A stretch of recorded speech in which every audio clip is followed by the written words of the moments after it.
Assalamu alaikum from IqraSense.com. In today's episode, we will review the Quranic remedy for warding off bad thoughts.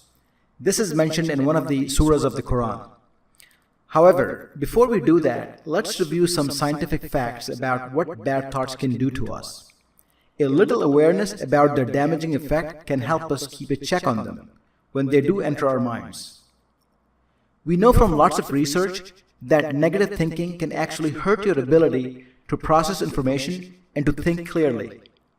In fact, thinking negatively about your problems not only doesn't resolve anything, it can make things worse, that in turn can further increase your frustration, and thus can get you stuck in this negative loop or cycle, and it can keep you trapped in there.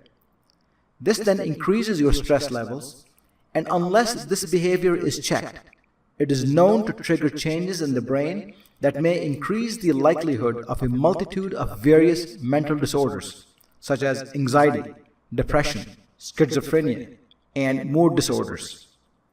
So, suffice it to say that you should guard against any bad thoughts entering your mind, as not only they are not helpful, they can even cause permanent negative changes in your personality. More than that, if you try to be positive once in a while so you can try to move forward with your life, negative thoughts can take over, again, unless you try hard to keep them away.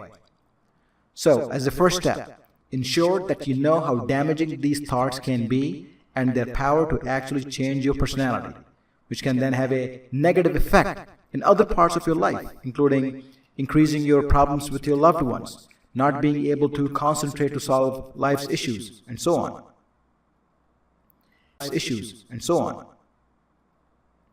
Next, let's discuss the Quranic remedy for such thoughts.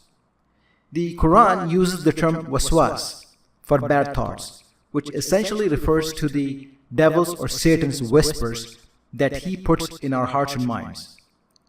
The Satan or Shaitan uses these thoughts to then drive other negative emotions within us.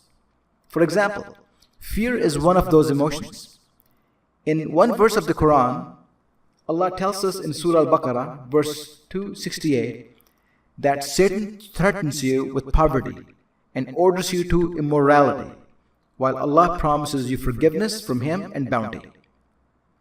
So Allah revealed Surah An-Naas, which is the last surah or chapter of the Quran, the verses of which are about asking for Allah's protection against Satan or Shaitan and his whispers.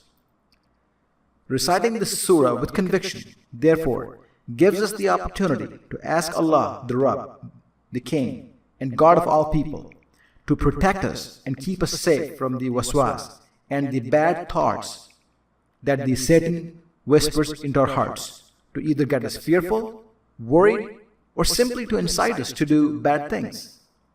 The waswas can also be from certain bad people who can then lead you to bad behavior. And we also learned that from the same surah. From many of the sayings of the Prophet, peace and blessings of Allah be upon him, we know that he gave a great significance to both the last surahs of the Quran, which are Surah Al-Falaq and Surah An-Naas. In a hadith by Sahih Muslim, we learn that the Prophet said, "Do you not see that there have been verses revealed to me tonight, the like of which have not been seen before? They are Surah Al-Falaq and Surah An-Naas." So, we are advised to recite these two surahs a few times throughout the day. But if you experience a lot of bad thoughts, repeat these surahs more often with a strong conviction, and you will inshallah observe a huge improvement. To learn more about benefits about these two surahs and their powerful spiritual effects to ward off people's jealousy, effects of people's evil eye, black magic or sihr, and so on, visit IqraSense.com, and you can find a lot of information on the shifa and healing effects of these two surahs. Assalamu alaikum.